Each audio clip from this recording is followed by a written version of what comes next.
Bismillahirrahmanirrahim. Assalamualaikum warahmatullahi wabarakatuh. Alhamdulillah, alhamdulillahillazi anzalal Qur'an hudal linnasi wa bayyinatin minal huda wal furqan. Asyhadu an la ilaha illallah wahdahu la syarikalah wa asyhadu anna Muhammadan abduhu wa rasuluh. Allahumma shalli wa sallim ala nabiyyina Muhammadin wa ala alihi wa sahbihi wa tabi'in ajma'in. Raditu billahi rabba wa bil islami dina wa bi Muhammadin nabiyya wa rasulah. Para hadirin, pada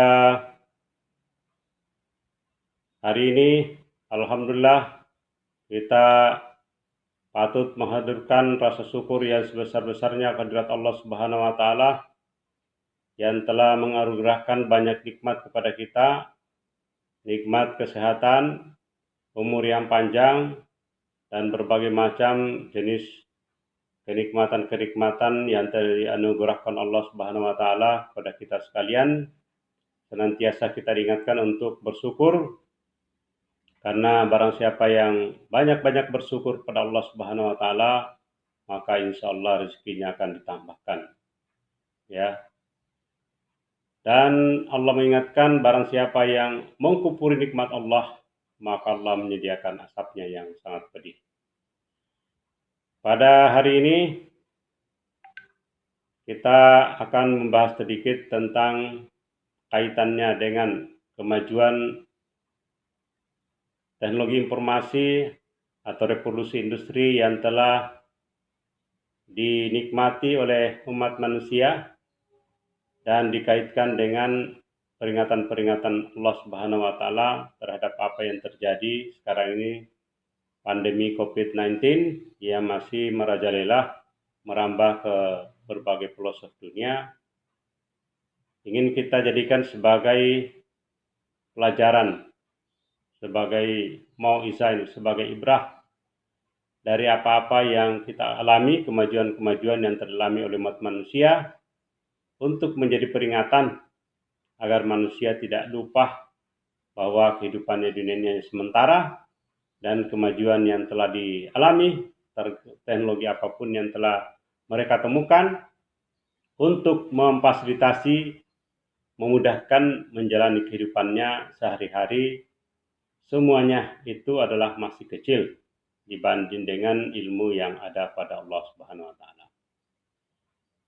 Para pemirsa sekalian, kita sudah maklum bahwa beberapa tahun sebelum terjadinya pandemi ini, kita senantiasa disuguhkan dengan berita-berita atau informasi-informasi dalam berbagai media dan juga dalam dunia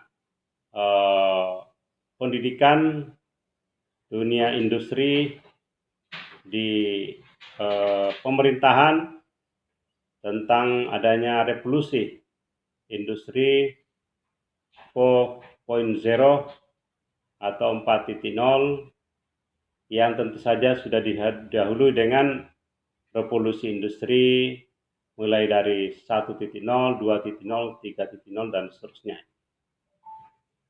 Bahkan akhir tahun 2019 kemarin juga sudah ada yang mencetuskan adanya revolusi industri 5.0, 5.0, yang lebih menekankan pada dimensi masyarakat, ya, society. Nah, dari sekian tahapan revolusi yang kita alami, ya, mulai dari revolusi industri pertama yang terjadi pada pertengahan abad ke-18, ya, sampai abad ke-19, di mana manusia menemukan di Eropa mesin uap dan mesin kereta api menjadi titik awal dari revolusi industri yang menggantikan tenaga manusia dan juga menggantikan tenaga hewan yang biasa dijadikan sebagai alat pengangkut. Sampai kita memasuki revolusi industri kedua, di mana manusia telah menemukan listrik, alat-alat komunikasi, bahan-bahan kimia, dan beberapa macam yang lain, memasuki revolusi industri yang ketiga yang dimulai pada tahun 1960-an, masih berlangsung sampai sekarang, di mana manusia menemukan komputer, internet, dan telepon genggam. Sampailah kita pada revolusi industri yang keempat, yang sering kita dengar selama ini sebagai revolusi industri 4.0, ya, 4.0, di mana revolusi industri keempat ini ditandainya dengan bersatunya beberapa teknologi, ya, antara sistem fisik, cyber, internet, ya, Internet of Things, ya, internet menjadi segala sesuatu, bahkan sistem internet itu sendiri, sehingga bisa menciptakan smart factory, ya, di mana mesin-mesin itu dilengkapi konektivitas jaringan dan terkoneksi dengan sistem yang bisa memvisualisasikan seluruh rantai produksi dan juga termasuk pembuatan keputusan itu sendiri. Nah, ini adalah kemajuan yang dikembangkan oleh umat manusia sebagai makhluk yang berakal, yang memang Allah Subhanahu wa taala memberikan kepada kita akal untuk kita kembangkan untuk memfasilitasi kemudahan-kemudahan dalam hidup kita ini. Nah, sampai kemudian ada lagi muncul istilah yang kemudian dicoba dipromosikan di peradaban Jepang, yaitu Society 5.0. Ini pertama kali disampaikan dalam Forum Ekonomi Dunia tahun 2019 di Davos, Swiss. Gagasan ini sebenarnya muncul sebagai respon dari revolusi 4.0, sebagai signifikannya perkembangan teknologi, menunjukkan bahwa perkembangan teknologi semakin signifikan. Nah, yang ingin ditunjukkan di sini adalah peran masyarakat menjadi pertimbangan utama dalam 5.0 ini. Nah, kita tidak ingin menjelaskan lebih jauh tentang hal ini. Yang ingin kita katakan bahwa apapun teknologi yang diciptakan oleh umat manusia, itu manusia tidak boleh menjadikan teknologi sebagai segala sesuatu yang menafikan adanya Allah Subhanahu wa taala pencipta alam semesta ini. Karena manusia lah yang menciptakan teknologi informasi ini, dan manusia sebenarnya diciptakan oleh Allah Subhanahu wa taala. Jadi tetaplah Allah yang menjadi utama, menjadi aktor utama dalam hal ini. Manusia itu adalah persoalan yang lain, ya, karena manusia diberi akal oleh Allah Subhanahu wa taala, diberi pendengaran, ya, penglihatan, dan juga hati untuk juga tidak hanya untuk berpikir tetapi juga untuk berzikir, untuk mengingat Allah. Nah, dengan adanya pandemi COVID-19 yang kita alami sekarang ini, itu mengingatkan kita bahwa segala sesuatu yang diciptakan manusia ini mengalami keterbatasan. Karena pandemi yang terjadi sekarang ini menjadi agent of social change ini, menjadi agen perubahan bukan hanya dalam dimensi sosial tapi juga dimensi-dimensi lainnya, ya, dalam kehidupan ekonomi, politik, pendidikan, kehidupan keagamaan, bahkan juga keluarga, serta di dunia kesehatan mengalami perubahan-perubahan, ya, mengalami problem-problem yang mungkin selama ini tidak diduga oleh umat manusia, sehingga menimbulkan rasa-rasa cemas, khawatir, ada ketakutan-ketakutan, ya, akan kekurangan pangan. Para pebisnis merasa ketakutan produksinya menurun, kehilangan konsumen. Juga di dunia kesehatan, manusia khawatir maut akan cepat menjemput, dan juga masalah-masalah lain dalam lingkungan keluarga. yang mungkin sebelum adanya pandemi ini manusia tidak terlalu khawatir. Nah, itu mengingatkan kita untuk kembali ya bahwa segala sesuatu Allah lah yang menciptakan. Ya. Kita diingatkan untuk tidak terlena dengan kehidupan dunia ini. Yang kita sudah rencanakan sedemikian rupa ternyata berubah karena adanya pandemi yang makhluk Allah yang sangat kecil, dan itu kita harus yakini bahwa itu adalah ciptaan Allah Subhanahu wa taala. Allah mengingatkan kita di dalam surah Al-Mu'minun, ya, surah Al-Mu'minun ayat ke-45. Ya.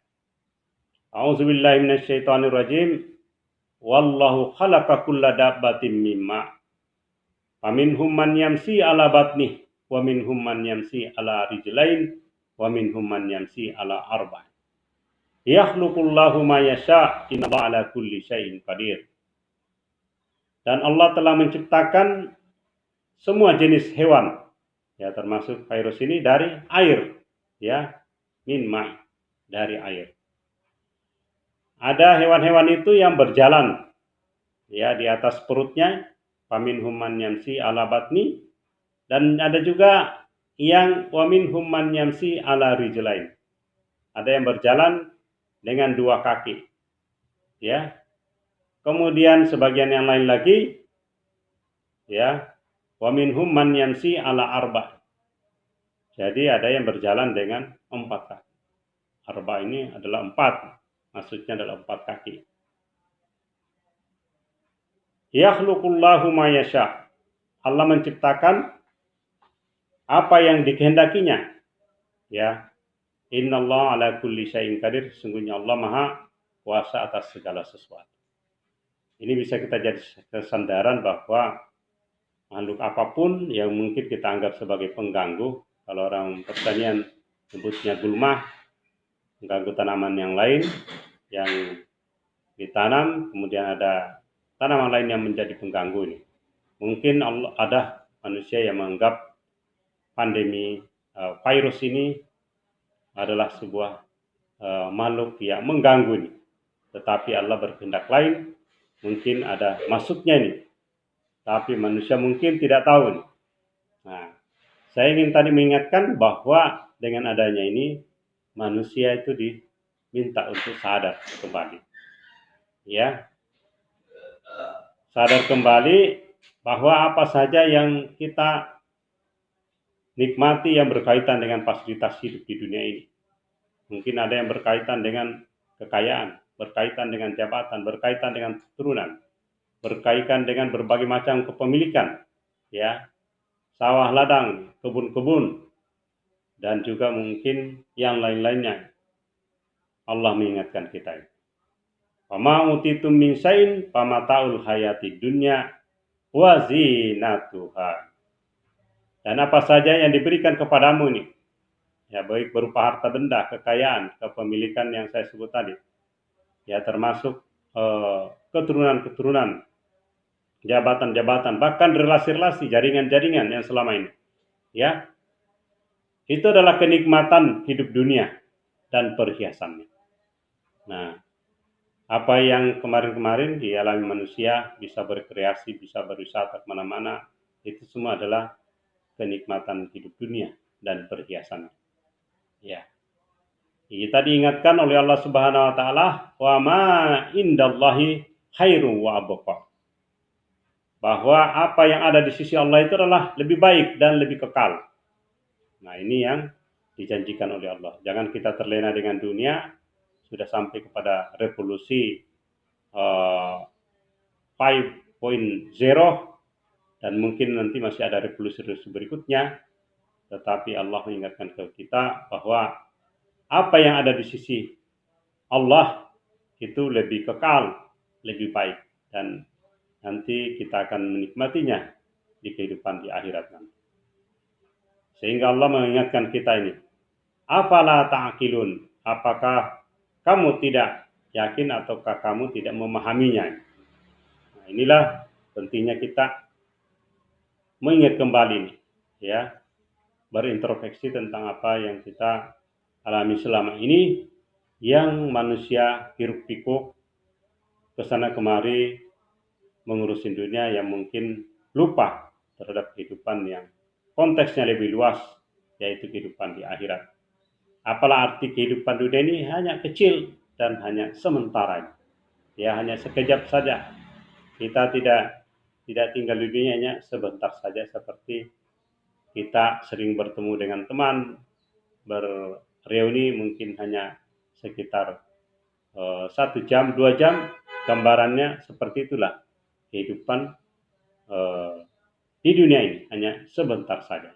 Dan nanti sampai di akhirat manusia akan terkaget-kaget ini, ya. Rupanya mereka tinggal di dunia itu hanya sebentar saja, seperti sehari atau setengah hari, atau bahkan lebih kecil dari situ, seperti mereka berkenalan pada siang atau sore hari. Nah, jadi manusia modern di dalam revolusi industri ini seringkali menganggap teknologi, ilmu pengetahuan, ya, adalah segalanya. Nah, kita sebenarnya sudah diingatkan lewat Fir'aun dan Qarun, termasuk Haman, ya, 3 serangkai yang disebutkan dalam Al-Quran, ya. Mereka adalah umatnya Nabi Musa yang hidup pada generasi di mana Nabi Musa alaihissalam diutus untuk menjadi rasul, tetapi karena kesombongannya, karena kekuasaannya, mereka memiliki segala fasilitas hidup, sumber daya, punya kekuasaan, punya otoritas untuk menentukan segala sesuatu di tanah Mesir. Demikian juga Qarun yang sangat kaya raya. Ya, Allah Subhanahu wa taala mengingatkan kita di dalam surah Al-Qasas surah ke-28 ayat 38 sampai 41. Ya. Dengan kesombongannya Fir'aun mengatakan, waqala Fir'aun, ya ayyuhal mala'u ma alimtu lakum min ilahin gairi fa'aukid li ya Haman ala tini faj'al li sarhan la'alli attali'u ila ilahi Musa. Ini karena kesombongannya Fir'aun mengatakan, hai pembesar kaumku, aku tidak mengetahui ada Tuhan bagiku selain aku ini. Ya, ma'alimtu lakum min ilahin gairi. Ini kesombongannya, pernyataannya tidak mengetahui adanya Tuhan selain daripada aku. Nah, terus dia minta kepada Haman, ya Haman. Dia minta kepada Haman untuk dibuatkan, ya, dari tanah liat, ya, bangunan yang tinggi seperti menara, supaya Fir'aun bisa melihat, ya, melihat Tuhannya Musa. Ini adalah sebuah ejekan, sebuah olok-olok kepada Musa, ya, tentang konsep ketuhanan Musa, Tuhan langit dan bumi. Fir'aun ingin melihatnya. Nah, ini adalah keangkuhan. Di ayat ke-39 disebutkan Fir'aun ini berlaku angkuh, ya. Demikian pula bala tentaranya di muka bumi. Maka Allah Subhanahu wa taala menghukum Fir'aun. Maka kami hukum Fir'aun dan bala tentaranya, kami lemparkan mereka ke dalam laut ini. Fahasnahu wa wujudahu panabasnahum fil yammi. Fanzur kaifa kana akibatuz zalimin. Allah mengingatkan kita setelah Fir'aun dihukum dengan matanya, dilemparkan ke dalam laut. Fanzur kaifa kana akibatuz zalimin.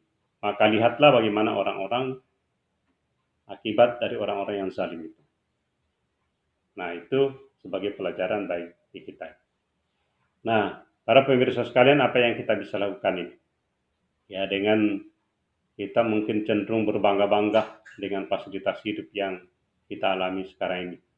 Ya, mungkin dengan adanya virus ini banyak orang yang sudah kehilangan pekerjaan, kehilangan dana, uang, investasi, dan juga lain-lain sebagainya, kita diingatkan oleh Allah Subhanahu wa taala untuk segera kembali beristighfar. Ya, menata tatanan kehidupan yang lebih kekal menuju kehidupan akhirat. Karena itulah Allah mengingatkan kita di surah Ali Imran ayat ke-133, dan saya mengambil di sini salah satunya adalah di 136-nya nih. Ya. Wasari ila magfiratim mir rabbikum wa jannatin arduhas samawati wal ard uiddat lil muttaqin. Ya, bersegeralah ini. Kita diminta untuk segera kepada ampunan dari Tuhanmu. Biasanya kalau halal bihalal atau sawalan, ayat ini sangat laris. Ya, sebenarnya kapan saja kita harus bersegera. Tidak harus menunggu bulan Syawal, tidak harus menunggu sudah lebaran. Tapi kapan saja kita sadar bahwa kita mau melakukan sesuatu pelanggaran, ada kesombongan-kesombongan dalam hati, baik secara individual maupun secara kolektif, segeralah kita ini beristighfar kepada Allah. Ya, bersegeralah kamu kepada ampunan dari Tuhanmu. Mir rabbikum wa jannatin arduhas samawati wal ard uiddat lil muttaqin. Kenapa demikian? Karena Allah Subhanahu wa taala menyediakan surga yang seluasnya seluas langit dan bumi ini. Ya, arduhas samawati wal ard. Disediakan untuk siapa? Uiddat lil muttaqin, disediakan orang-orang yang bertakwa. Orang bertakwa ini adalah orang yang segera. Nah, saya melewati ayat 34, saya ke ayat 135-nya, yaitu orang-orang yang wallazina iza fa'alu fahisatan aw zalamu anfusahum zakarullah. Yaitu orang-orang yang apabila mengerjakan perbuatan keji atau menganiaya diri mereka sendiri, ya, zalamu anfusahum zakarullah, itu mereka itu ingat akan Allah, ya, fastaghfaru li dzunubihim, lalu memohon ampun terhadap dosa-dosa mereka. Wa may yaghfiru dzunuba illallah. Siapa lagi yang kita harapkan bisa mengampuni dosa selain daripada Allah? Allah lah satu-satunya yang bisa mengampuni. Tidak bisa dengan manusia ini, kita harus langsung kepada Allah untuk menerima ampunan. Ya, manusia tidak bisa menjadi agennya, ya, kecuali dosa terhadap sesama manusia. Allah lah yang menjadi tempat kita untuk memohon ampun. Ya, tidak ada yang lain. Wa may yaghfiru dzunuba illallah, kecuali kepada Allah. Walam yusirru ala ma fa'alu wa hum ya'lamun. Dan mereka tidak meneruskan perbuatan kejinya sedang mereka mengetahui. Nah, ini yang menjadi penting untuk kita catat, bahwa jangan kita meneruskan perbuatan-perbuatan yang mungkin selama ini ada unsur-unsur kesombongan, perbuatan keji, ya, mungkar, ya, fahisha dan lain sebagainya yang dilarang oleh Allah Subhanahu wa taala. Ini sudah kita diberi banyak sekali peringatan. Ya, banyak sekali Allah memberikan peringatan kepada kita. Ya, dengan adanya bencana-bencana yang tahun-tahun sebelumnya, sebelum tahun 2020, tahun 2019, 2018, 2017, dan sebelum-sebelumnya lagi, banyak kita diberi teguran oleh Allah, baik berupa tanah longsor, banjir, bandang, letusan gunung Merapi, gitu ya, gempa baik tektonik maupun vulkanik terjadi di mana-mana, terjadi tsunami, gitu ya, yang dahsyat di berbagai belahan dunia, bahkan di tanah air kita juga banyak terjadi. Itu semua adalah peringatan dari Allah Subhanahu wa taala untuk kita segera ini, ya, segera kepada ampunan. Ini adalah sebuah panggilan ini. Wasari wila magfiratim min rabbikum, untuk kembali kepada ampunan dari Allah Subhanahu wa taala. Nah, apa akibatnya? Apa konsekuensinya atau apa faedahnya ini, manfaatnya jika kita segera kepada ampunan? Allah Subhanahu wa taala mengingatkannya di ayat ke-136 ini. Ya. Ulaika jazaohum maghfiratum mir rabbikum wa jannatun tajri min tahtihal anhar khalidina fiha wa ni'ma ajrul amilin. Mereka itu balasannya ialah ampunan dari Tuhan mereka ini. Ya, ulaika jazaohum maghfiratum mir rabbihim, dari Tuhan. Dan apalagi selain dapat ampunan, wa jannatun tajri min tahtihal anhar, Allah Subhanahu wa taala menyediakan surga yang di dalamnya mengalir sungai-sungai. Ya. Khalidina fiha, tempat surga nanti yang disediakan oleh Allah Subhanahu wa taala, mereka kekal di dalamnya. Inilah perbedaan totalnya antara dunia dengan kehidupan di akhirat. Kalau di surga kekal kita di dalamnya, khalidina fiha abada, ini kita kekal dan selama-lamanya seterusnya kita tinggal di sana. Sementara dunia ini fana, ini sementara, darurat saja. Ya. Di dunia hanya kita tinggal sementara. Kalau bukan dunia yang kita meninggalkan dunia, nanti atau dunia itu hancur apabila hari kiamat. Ya, tapi untuk generasi sekarang kita semua kebanyakan telah akan menjadi orang yang meninggalkan dunia. Kita lah yang meninggalkan dunia. Dunia mungkin masih ada, kecuali generasi yang paling akhir dari zaman ini, di akhir zaman, umat Nabi Muhammad akan menjadi akhir zaman, tidak ada lagi sesudahnya. Dunia lah yang akan hancur dan dia juga akan mengalami kehancuran dan kematian. Nah, inilah mungkin peringatan-peringatan yang perlu kita cermati, bahwa dengan adanya berbagai macam fasilitas hidup teknologi yang kita nikmati selama ini, Allah Subhanahu wa taala mengingatkan kita bahwa Dia ada yang berkuasa, ada yang menentukan lain, dan mengingatkan kita bahwa kehidupan di akhirat adalah jauh lebih utama. Dan kita sudah diingatkan adanya hamba Allah yang merasakanlah kekuasaannya, dia bisa ditenggelamkan oleh Allah Subhanahu wa taala. Firaun merasa semuanya bisa, segala sesuatu bisa dilakukan, tapi Allah menenggelamkannya ke laut ini. Demikian pula segenerasinya Qarun yang memiliki harta merasa mendapatkan harta itu karena ilmunya. Allah juga menenggelamkannya. Allah juga menjadikan bencana sehingga Qarun berserta dengan istananya, rumahnya, dan kekayaannya ditenggelamkan ke dalam perut bumi.